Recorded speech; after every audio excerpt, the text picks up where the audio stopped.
Nigeria, its people and produce. My home is in Nigeria, and I want to show you how my people live and how we produce things to help you in other lands.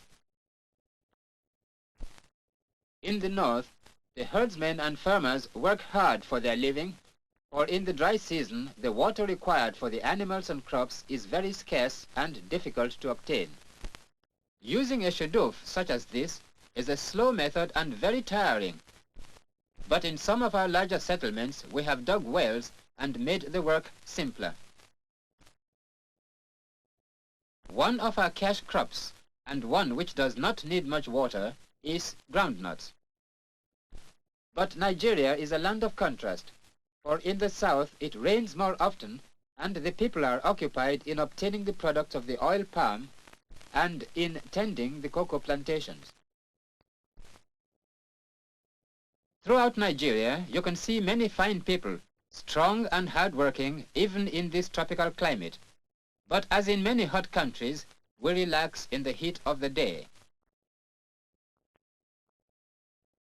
The chief mineral that we mine in Nigeria is tin. These tin deposits are alluvial, and they are mined by the open cast method. As you can see, much of the work is done by hand.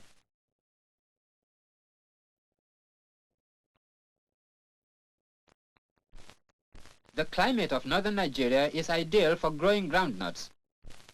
We work our own small plots, much as our fathers have done for centuries. Some of our tools may look primitive, but like farmers the world over, we are slow to change.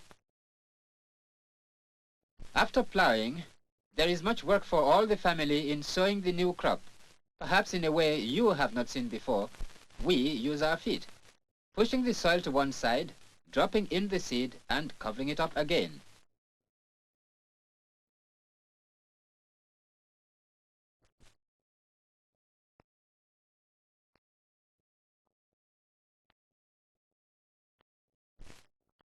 After 4 months, the crop is ready for harvesting. The whole plant is pulled out of the ground because the nuts on the lower stems have formed beneath the soft sandy soil. That is why we call them groundnuts. The plant, with the nuts still attached, is taken to a compound and stacked. Leaving it here is safer than out in the open fields.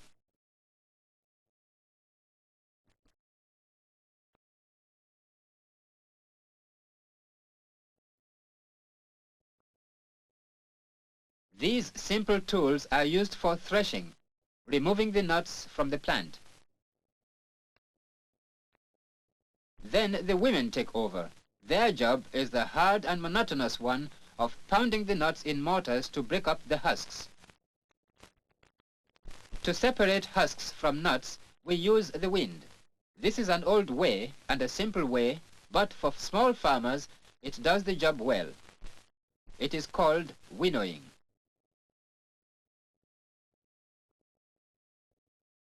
Now a final shake to make sure the nuts are quite clean, because the cleaner the nuts, the better the price when we get to market. The harvest is over, and that part of the crop which we do not need for our own food is made ready for sale.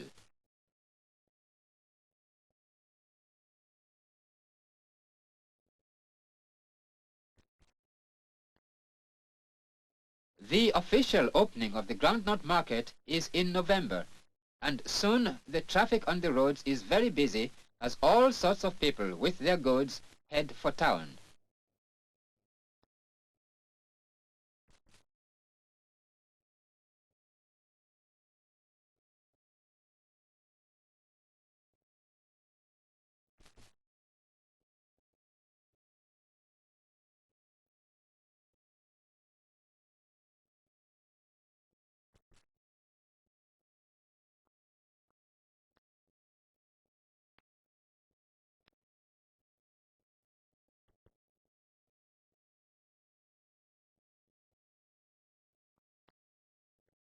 For many people with things to sell, the end of the hot, dusty journey is their arrival at Kano, chief city and market center of the north.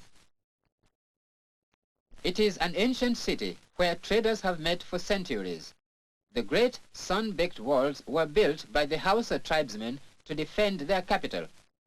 Today, Kano is still the busiest place of the north, and the market the center of it all.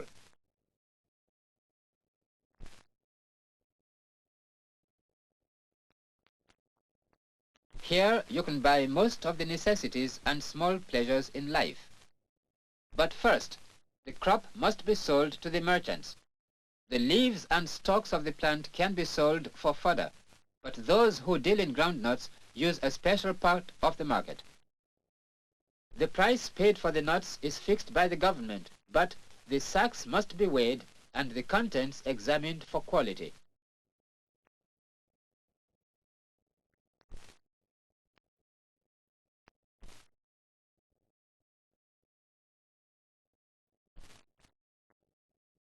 So now the farmer's work is done and he has money to spend. His needs are simple and he knows what he wants, maybe matches or soap. But the thing is to make sure by friendly bargaining that the price he pays is fair.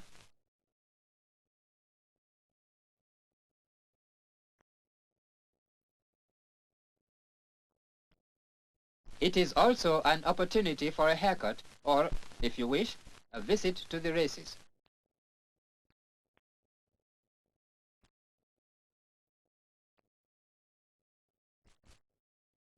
Yes, for some it has been a day out, but for others the work is only just beginning. From the market centers, the sacks of groundnuts are taken to the railhead in lorries. The railway from Kano is a single track, so the sacks are piled up in great pyramids to await transport. Kano bags, as these are called, are very heavy, yet the porters load the trains at great speed for the long journey south to the coast.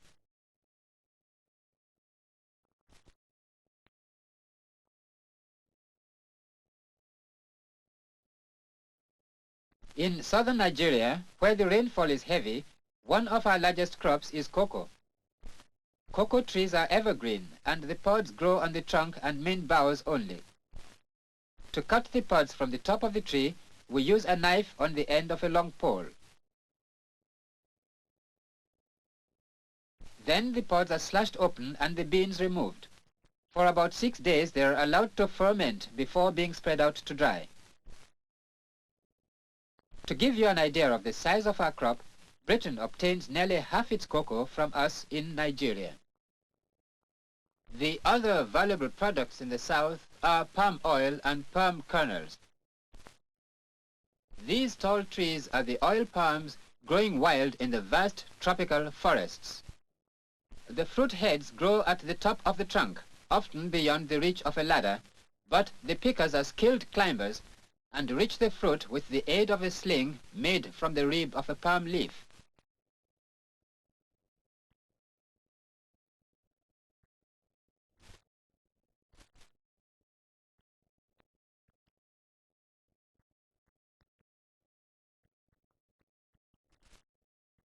One tree may produce a dozen heads of fruit each year, and a single fruit head can weigh 60 pounds.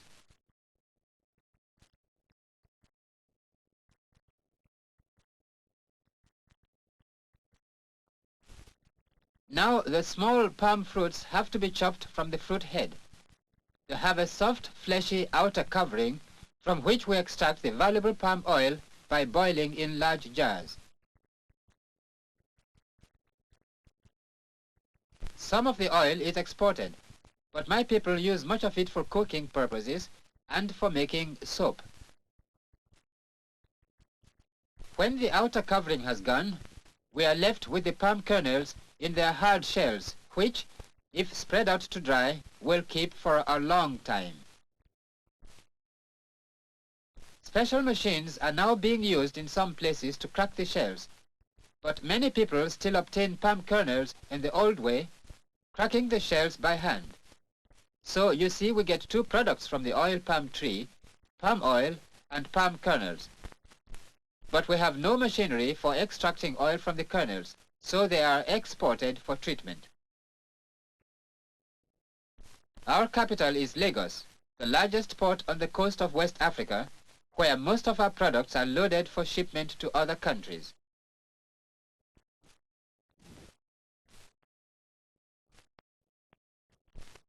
Tin and cocoa, groundnuts and palm kernels, these are the products of my people in Nigeria, cargoes which are valuable both to you and to us.